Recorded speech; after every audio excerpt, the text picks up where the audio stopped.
대한민국 파시즘 해부 네 번째. 이대남과 혐중의식의 뿌리. 이병권 인문연구가.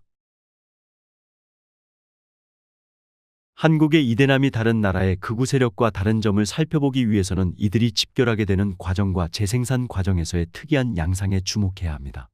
안티페미니즘은 가부장제에 대한 고착 의식에서 비롯된 것이죠.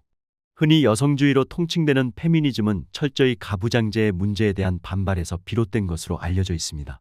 가부장제는 기본적으로 농경시대부터 생산수단을 독점하여 생산된 재화를 독점한 가부장의 권위에 의해 남성이 여성에 대해 독점적 권위와 권력을 발휘하며 유지되었습니다. 산업화 이후에는 기본적으로 가장인 남성이 가족 경제를 책임지며 유지되었습니다. 그러나 산업화가 진전되면서 산업구조가 재편되고 생산수단이 자동화되면서 여성의 사회적 진출이 가속화되었고 가족 임금구조에서 큰 변화가 일어나게 됩니다. 가정 내에서 가정 살림에만 국한되던 여성의 위치가 사회활동과 경제 능력 향상으로 이어지면서 남성에 의해 일방적으로 유지되던 가부장제의 지위가 흔들리게 된 것입니다. 여성의 사회적 지위는 물론 가정 내에서의 남성 우위의 결정권은 크게 손상을 입게 됩니다. 이러한 사회적 현상을 반영해 가부장제의 문제점을 지적하고 이를 사회적으로 해결하려고 사회운동화된 것이 페미니즘입니다. 그러나 페미니즘은 남성들에게 큰 도전으로 받아들여집니다. 특히 당장 구직활동에서부터 여성과 경쟁에 처한 남성들, 경쟁에 뒤진 남성들, 경제 능력이 처짐에 따라 소외되고 무기력하게 된 남성들, 골방에 처박혀 게임에만 몰두하게 된 남성들은 도태남 도태된 남성이라고 불리게 됩니다. 이들이 자신들을 경쟁에서 밀어내 더 먼저 취업하고 더 많은 연봉을 받고 군 복무도 하지 않는 여성, 사사건건 권리를 주장하고 논리정연한 여성에 대해 반감을 갖는 것은 충분히 이해할 만한 현상입니다. 그런데 만약 특정 집단과 세력이 자신들의 정치적 목적을 위해 의도적으로 여성을 폄하, 멸시하고 심지어 성적 폭력의 대상으로 몰아간다면 엄청난 사회적 문제가 됩니다.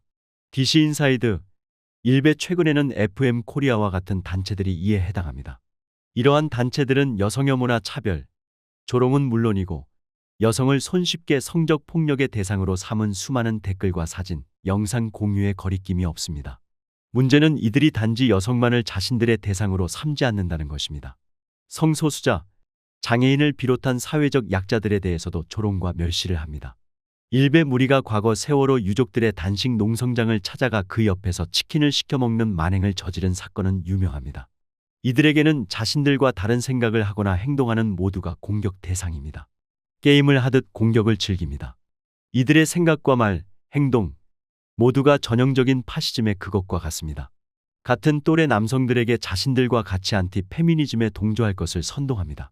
다양성을 존중하지 않고 남성의 우월성을 강조하는 가부장제로 돌아갈 것을 원합니다. 가부장제로의 복귀, 그것이 바로 파시즘입니다. 이러한 이유로 여론조사에서 드러난 의식조사에서 20대 남성은 70대 남성과 유사한 정치 성향을 드러냅니다. 과거 가부장제 의식의 연장선상에서 파시즘을 지지하며 살았던 70대 남성들과 안티페미니즘에서 출발해 가부장제로의 복귀를 꿈꾸는 도태남들의 이중창이 대한민국 파시즘을 지지하는 주요 세력의 실체입니다. 20대 도태남들로 생겨난 이대남 현상을 부추긴 것은 조직적 권력 개입이 빚어낸 결과라는 주장이 설득력을 얻고 있습니다. 이명박 정권은 정권 초기 미국산 소고기 수입 파동으로 큰 홍역을 치른 이후 본격적인 여론 조작에 몰두합니다. 이른바 그람시의 헤게모니 이론에서 비롯된 여론 선점과 조작 전략입니다. 후일 검찰 수사로 밝혀진 것을 보면 이명박 정부는 크게 국방부 장관 산하 사이버사령부와 국정권 여론심리단을 통해 여론 조작을 하였습니다. 군사이버사령부의 경우 3개 팀으로 나누어 여론 현황 분석, 콘텐츠 제작, 유보 및 효과 검토 단계를 거쳐 대규모 대국민 심리전을 전개했다고 합니다. 주요 야당 인사를 공격하고 사진을 합성하여 조롱거리로 만들거나 각종 포탈에 댓글을 올려 야당이나 반정부 측 의견을 내리거나 모욕하고 비방하는 작업을 반복했습니다. 국정원은 더욱 대담하게 심리전을 펼쳤습니다. 2009년부터 2012년까지 매월 3,000명 이상이 동원된 여론 심리전단을 운영했습니다. 여론 조작원들은 대학생, 직장인, 주부, 퇴직 공무원 등 다양한 직종과 연령대를 아우르며 운영되었습니다. 총 30여 개 팀으로 연간 예산만 30억 원에 달했다고 합니다. 선거 때는 야당 측 후보를 비방하는 댓글과 게시판 글로 주요 포털과 게시판을 장악하고 반정부적 주요 정치인이나 사회단체, 연예인 등을 집중 대상으로 공략했습니다. 이 와중에서 안티페미니즘 성향의 청년 집단을 후원하고 이들을 동원해 야당은 물론 여성이나 성소수자, 장애인, 노동계 인사들에 대한 악성 루머와 댓글 공작을 이어갔다고 합니다. 일베 집단의 반인륜적인 행각들도 이러한 흐름과 무관하지 않을 것으로 보입니다. 고 노무현 대통령과 코알라 사진을 합성해 조롱한 것 또한 이 시기 이들의 소행이었다고 합니다. 유명세를 치렀던 좌익교수라는 가명의 청년 역시 DC인사이드에서 활동하며 국정원의 사주를 받아 전라도를 싸잡아 비난하고 여성을 성적으로 모욕하며 야당 인사들을 비방하는 활약상을 보여준 요원 중에 한 명입니다. 이렇게 정권의 비호를 받으며 꿀세례를 받았던 청년들은 그 짜릿한 경험을 이명박 정권 이후에도 지속했다고 봄이 타당하지 않을까요? 온라인을 기반으로 때로는 자신들의 도태남 성향을 드러내기 위해 때로는 매구구파의 사주와 꿀물에 기대기 위해 지속해왔다고 보입니다. 상당수는 극우 유튜브를 기반으로 본격적인 코인 장사를 벌이고 있습니다. 119 폭동을 선동한 유튜브와 유튜버는 엄벌을 면하기 어려울 것입니다. 처벌 과정에서 자신들의 뒷배를 장담했던 정치권과 전광훈 등에 대해 강한 배신감을 갖게 될 것으로 보입니다. 그러나 자신들의 파시즘 성향까지 후회할까요? 그렇지 않을 것입니다. 기회를 보며 파시즘 성향에 기반한 안티페미니즘을 지속할 방법을 찾을 겁니다. 2025년 대한민국은 중국에 의한 선거 조작론으로 몸살을 앓고 있습니다. 윤석열이 12.3 계엄 이후에 하나로 꼽은 중국인 해커들에 의한 선거관리위원회 해킹과 선거 부정은 참으로 어이없고 이해하기 힘든 주장입니다. 그러나 여전히 윤석열을 지지하는 극우 세력에 의해 광장에서 연호되고 있습니다. 실상은 어떠한 객관적 증거도 없습니다. 윤석열 정부가 들어선 2년 반 동안 100회 넘는 선거관리위원회 압수수색과 10여 차례의 법정 소송전이 있었으나 모두 근거 없는 무혐의로 증명되었고 판결이 났습니다. 윤석열이 임명한 검찰, 선거관리위원회, 국정원의 수뇌부가 나서서 정말 탈탈 털었으나 선거 부정이나 해킹의 흔적조차 나온 게 없습니다. 선거 조작론에 불을 붙인 장본인은 황교안 전 총리이자 전 자유한국당 대표입니다. 그는 아직도 부정선거와 투개표 부정을 주장하지만 어떠한 공개 토론에도 응하지 않고 있으며 심지어 전문가 입회하에 법원에서 실시한 공개 확인에도 참석한 적이 없습니다. 여러 가지 증언으로 미루어 볼 때 윤석열은 대통령 취임 전부터 여론 조작을 통한 선거 부정이 있었다고 확신했다고 합니다. 아마도 자신이 명태균을 통해 여론 조작을 했듯이 민주당에서도 그런 식으로 여론 조작을 하고 선거 투개표 조작을 통해 총선에서 압승을 거두었다고 믿는 것 같습니다.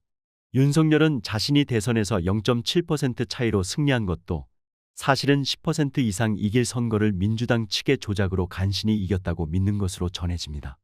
여기서 윤석열이 믿었던 10% 차이의 승리는 명태균이 만들어준 자료를 근거로 한 것입니다.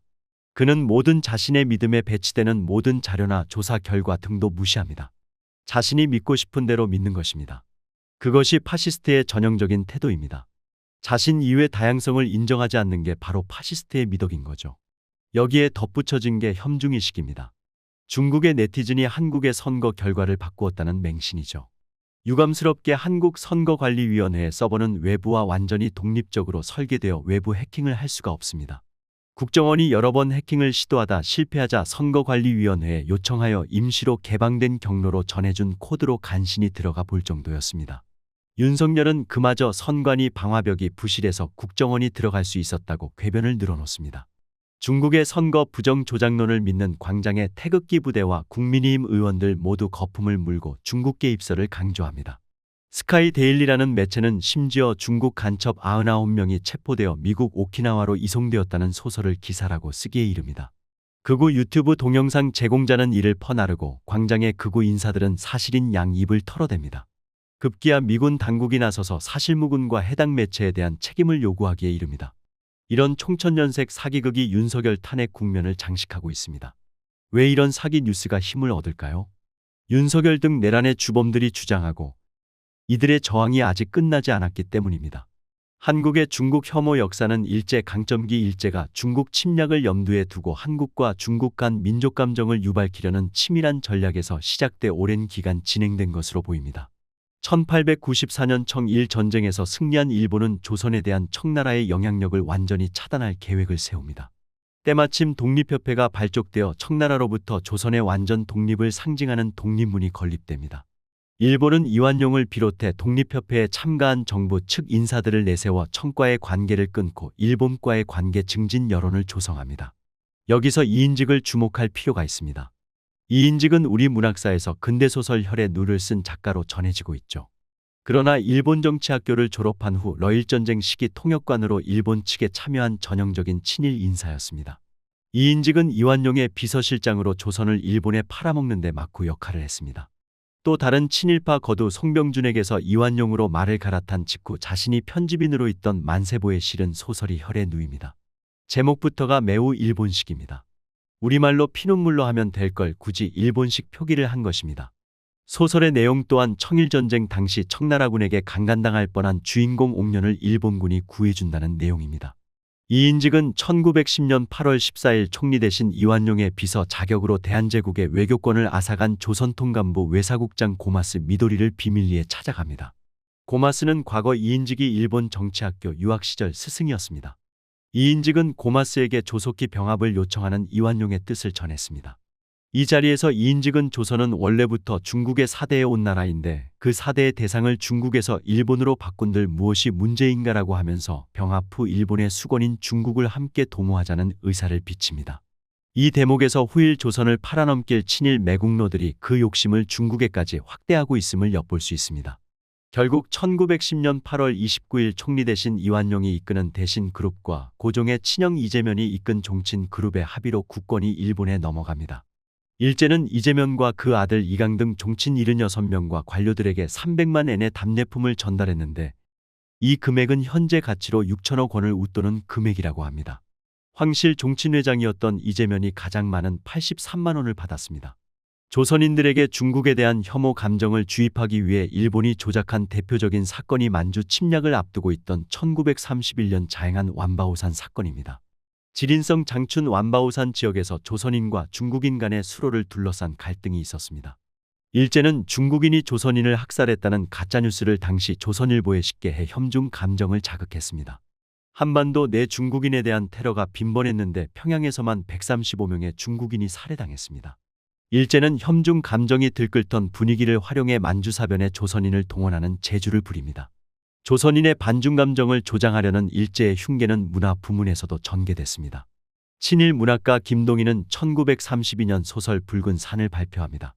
만주에 이주한 조선인들이 중국인들에게 고초를 당하는 내용을 다루고 있습니다. 1938년에 발표된 대중가요 비단 장수 왕서방은 중국인을 조롱하는 내용으로 큰 성공을 거뒀습니다. 이러한 문화적 접근은 일제의 치밀한 기획에 의한 것이었습니다. 일제가 심은 혐중 의식의 싹은 해방 이후에도 지속됩니다. 이승만부터 대표적인 혐중파였습니다. 독립협회에 적극적으로 참가하던 시절부터 중국에 대한 상당한 반감을 숨기지 않았습니다. 이승만은 임시정부 초대 대통령에서 탄핵당해 쫓겨난 곳이 상해였고 최대 정적이었던 김구가 상해 임시정부에서 충칭 임시정부까지 장개석과 돈독한 관계를 유지했던 만큼 중국에 대한 감정이 좋을 리 없습니다. 더욱이 중공군이 한국전쟁에 대거 참전하면서 한국인들의 대중적대감은 최고에 달합니다.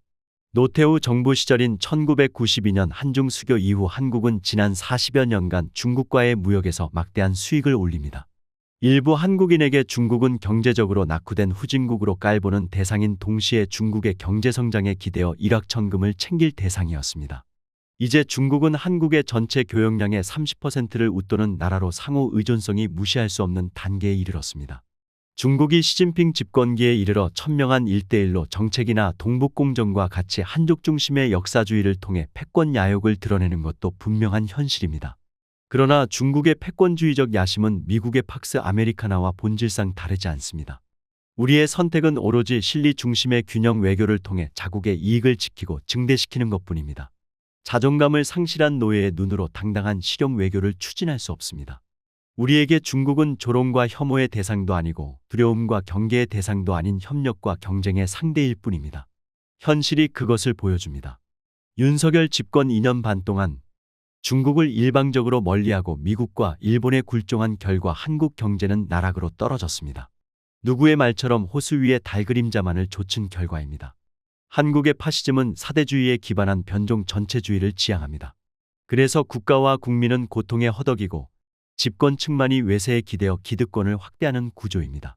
한국에서 혐중 의식은 파시즘의 출발점이자 현재형으로 작동 중입니다.